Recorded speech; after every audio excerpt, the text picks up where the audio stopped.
let's move it on. Let's talk about Manchester United versus Crystal Palace. They met in midweek in the League Cup. United ran out 3-0 winners at Old Trafford. But before we get into the discussion, let's see how Man United fared in their last league game. This was last weekend at Turf Moor, and they won that game by a goal 2-0. So that was Burnley 0, Manchester United 1, and United will come up against Crystal Palace on Saturday at Old Trafford. Sydney, your thoughts on this? United are taking on Palace for the second time in about, 3-4 days? Yeah. They met in the League Cup. United won that one by 3-0. Yeah. And as a United fan, I'm just hoping that because United have had a knack in recent years coming against the same team multiple times in a short space of time. You win one, you lose one, or you draw one. I'm just hoping that the tactics and the determination and the focus will be spot on, because as we saw in the first game they played, they were on it. They came with a game plan. The team was full of verve, full of energy, full of I would say a devilish intent. And they came with a plan and a purpose, and they were able to outwork Crystal Palace. But I'm sure we'll see some changes, because during the midweek game, both teams made a number of changes. Crystal Palace will see the likes of their captain McGahey coming back in. We'll see the likes of Eberechi Eze coming in. Yeah. And I'm sure maybe we'll see Joe Ward. I'm sure we'll see a couple of changes. So it'll be interesting to see the team that was going to face United. But either way, United shouldn't lose this game. It's been a while. I remember a couple of years back, United lost in successive home games to Palace. 3-1 and 2-1. Yes. Yeah. But since then, they have steadied the ship a bit. There have been a couple of wins over there. I think a 2-0, a 1-0, a 2-1. Last season they got a 2-1. Was it not the game that Casemiro got sent off? Sent off, exactly. So they'll be able to put up a string of good home performances against Palace. So hopefully tomorrow it continues. And I'm sure Palace will have their own agenda, their own intentions. They'll be seeking to make the against boys smile tomorrow, but United will be seeking to push that one behind them. So let's see. Hopefully, United can put up a good performance and get the 3 points. I don't know. On Tuesday when they played in the league, Roy Hodgson made changes. After the game, he admitted that his team was second best. They really couldn't compete. What can they do, or what should they correct as they have another chance at playing Man United this weekend? Look, it was a difficult game for Palace in midweek. I felt that they actually played a stronger side than United did, and probably should have done better in that game. But they were barely an offensive force in the game. They barely threatened United.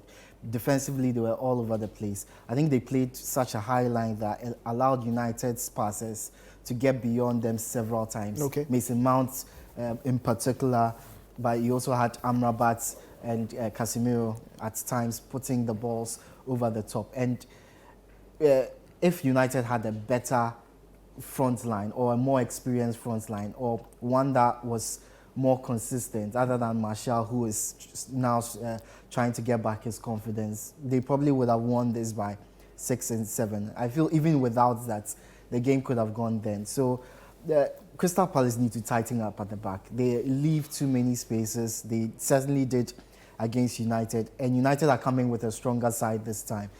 So you'd expect that Roy Hodgson would see those errors, see those frailties, and tighten up a bit. I feel their build-up needs to be a little quicker too. There were times where they had transition opportunities, chances to attack on the counter against United, but you found the ball always going sideways, going back.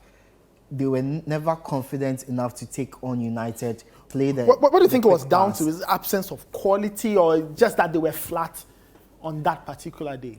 I think on that particular day they were flat. I've seen Crystal Palace a couple of times already this season, and they seemed very impressive, especially when they had Eze on the pitch. He came on in the second half, tried to inject some energy, but in that first half without him, they seem to be lacking a bit of creativity, a bit of urgency. And I feel him coming in, probably most likely this weekend, will definitely help in that aspect. But even without him, they have enough quality players to understand that if we play quickly, it doesn't allow United's players, United's defenders or midfielders to set up at the back and prevent us from getting any space to get through. Because United do send a lot of players forward. And in that particular game, they were playing with a few defenders short. They had packed the team with a lot of midfielders, Mount, Amrabat, Casemiro. Amrabat had to be doing this hybrid left back and midfield. So there were definitely spaces for them to exploit. Players playing in uncertain roles, players playing in roles they were not comfortable with. So there were spaces for them to exploit. Unfortunately, as I said, they were not quick enough on the counter. They allowed United to push everyone back before they started their attacks. And obviously, you're not going to score in that sense. But for United, I was very impressed with how they played in midweek. I thought that Ten Hag got the opportunity to give a few players minutes. And he's probably got a headache now because they played so well that I don't see him dropping either Amrabat or Mason Mount in that game. He really doesn't have a choice, especially with Amrabat. Exactly. And I feel that even with Anthony Martial, who recently has come under criticism for the way he's played, he had some urgency to his game, some passion, some determination. He fought for balls. He was able to hold up play. He obviously got his goal. So would you want to drop a striker that's coming off a goal, coming off a good performance in midweek against the same side, for one that even though he's playing well, he's adjusted well to the team, but still he's had a few days off, hasn't faced Crystal Palace before? It's a tough question that Ten Hag needs to face, but I am looking at this United team and I don't see any way they don't get the 3 points against Crystal Palace. That's finally, Antonio, on this. United have a few injury problems. Wan-Bissaka is out. It's been confirmed that Reguilon will not play.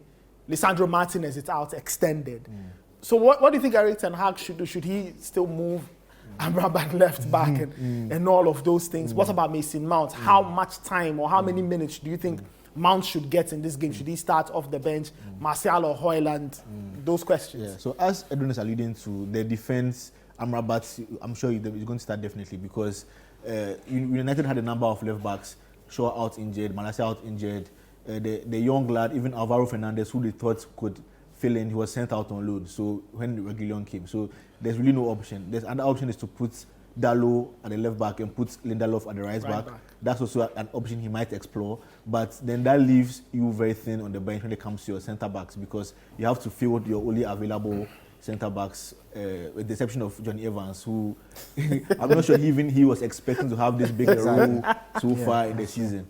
So I'm sure he will still go with Varane and Maguire, and I think he will stick with Amrabat and Dalot. But that also gives me a cause of worry because Varane is just coming off an injury, and we know how Varane has been very injury prone.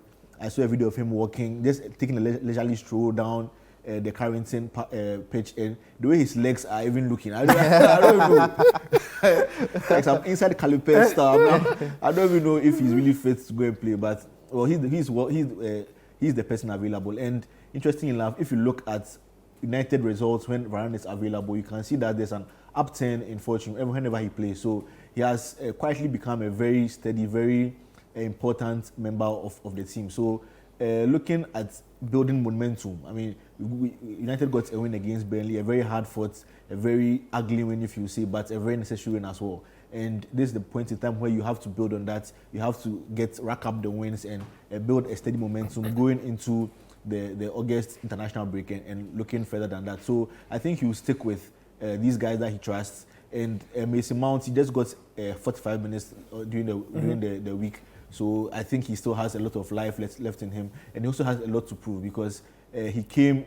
I still believe that he came with an injury because when I compared the way he played during the midweek to what I was seeing against Wolves, it looks he was looking more spicely, looking more energetic, looking more involved as compared to the zombie I saw in the Wolves game. So hopefully Mount will be given another chance and to silence some of his doubters who have already shuts the door on this impact. He can silence a bit of them. And looking at the Højlund, Martial, and I would have loved Martial to start, but we are also aware of his much documented injury issues. Yeah. I don't think Martial at this point in time in his career can play 3 games on the spin. He played, I think, 75 minutes last time.